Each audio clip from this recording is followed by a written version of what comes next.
Good afternoon, ladies and gentlemen. It's a fine Sunday in San Diego, and I'd say it's a perfect day to do a compression test.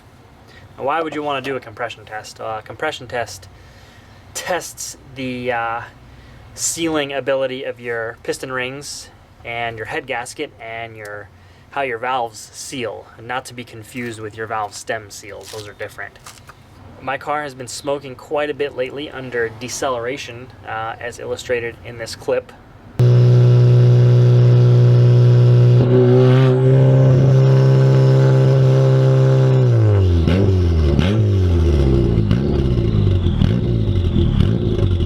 And I want to test the compression to see if I can figure anything out with that test. Basically, if your car's smoking under deceleration, it means the vacuum of the engine is pulling oil in, either past the rings or through the valve stem seals, or even through a damaged head gasket if it's damaged in the right spot. So basically, I'm just going to test my compression and see how it turns out. First thing you want to do is make sure your engine is pretty close to operating temperature when you're doing this test. Disable the fuel pump by pulling our fuel pump fuse, and we want to disable our ignition. Normally on the 1.6 you could just unplug your igniter, which sits right over here somewhere. I'm running coil unplug setup, so I'm just gonna go ahead and unplug my CAS. That'll make sure we have no fuel and no spark. Next thing you're gonna do is pull your spark plug wires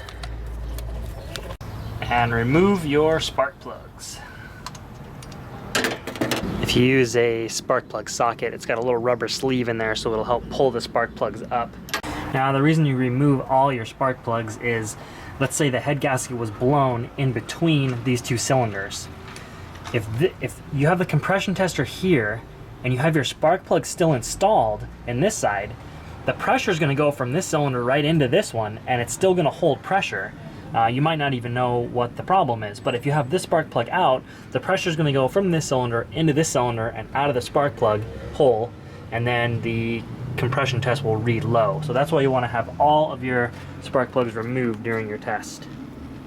Next up, thread this end of the compression tester into number 1 cylinder. You can just go ahead and do it by hand. It does not have to be super tight. And then just hook up your gauge. So you're ready to test your first cylinder at this point. The only thing you have to remember is you want to have your throttle wide open, because it's going to let the most amount of air into the cylinder and it'll give you the highest reading possible. The only other thing is, when you're watching the gauge, watch the number that the needle hits on the first puff you hear, the first compression stroke, and then after about 5 to 7 compression strokes, see what the peak number is. That first number that it hits can actually be useful in helping determine what our problem is. And I'll go over some of this stuff after I finish the test.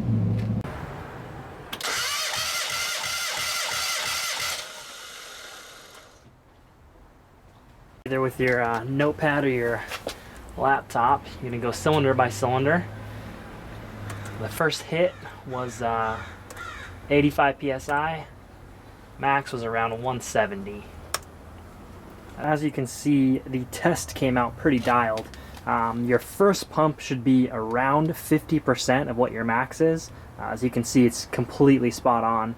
And then max should be, from what I read, anywhere from 170 to 185. And this motor's got over 200,000 miles, and it's been boosted hard for a long time. So I'm more than impressed that it's still at 170.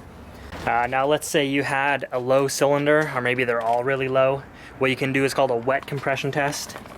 Just take a little cap full of motor oil, and I'm gonna pour it in here, probably spill it everywhere. Pour a little cap full of oil right into your spark plug hole, and then you're gonna do the test again. If the numbers come up significantly, or if you have one cylinder that's low and it brings that cylinder up to the numbers of the other cylinders, usually it's going to be a problem with the rings, because what happens is you pour that oil in there and it generates a really good seal around the rings. So that can indicate that problem.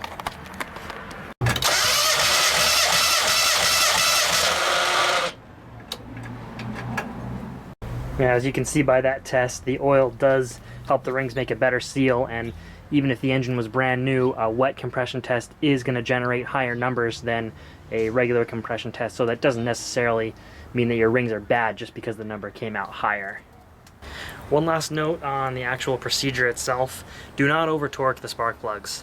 The head's aluminum, it's very soft, and if you damage the threads or strip them out, basically you have to pull your head. So it's best to have a torque wrench.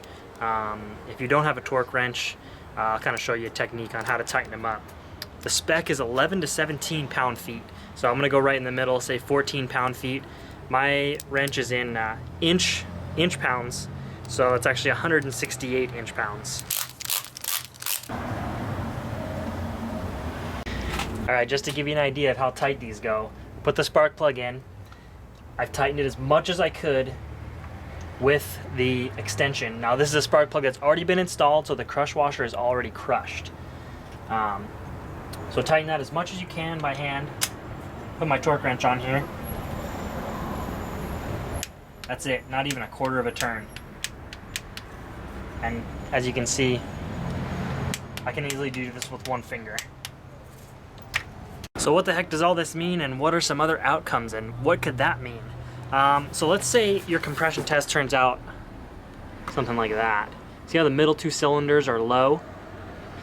That could mean that, like I described earlier, the head gasket is blown in between cylinder 2 and 3. Just that thin little area of the head gasket could be blown, which will cause both those cylinders to have low compression. Let's say your test comes out something like this, where all the cylinders come out low, but the wet test produces really high results. That's probably the seal on your rings, so the engine is most likely due for a rebuild. So let's say your test comes out something like this. Your compression numbers are a little low, but your first compression stroke is really low, and it takes a while for that compression to build. That could definitely be your valve's ability to seal. It's probably about time to pull the head and get a valve job done. You can see the wet test, it comes out exactly the same, because a wet test is not going to help your valves seal anymore. It's only going to help your rings seal more. That's about it for the test. You can actually rent these from O'Reilly and AutoZone for free, so you have no excuse to not go out and test your compression. So as far as my car is concerned, I think the problem is something in the head. I think it's pulling oil through the valve stem seals, even though they're pretty new. I think it might be a problem with the guides, so I'm gonna be pulling the head off. Of course, I'll do a video on how to replace your head gasket at that point. I know this video was really simple. I just wanted to get something uploaded for you guys because I've been slammed busy with school and work. Actually in the middle of the water pump timing belt maintenance video on Broken Boosted over there. And this month I got some cool stuff coming out. How to install coilovers, more stuff with Broken Boosted, of course. I cannot wait to get that thing on the road. I'm really excited for it, and I'm going to have another big announcement coming up later this month, so stay tuned. See ya. I'm actually in the middle of the water belt timing, the water belt.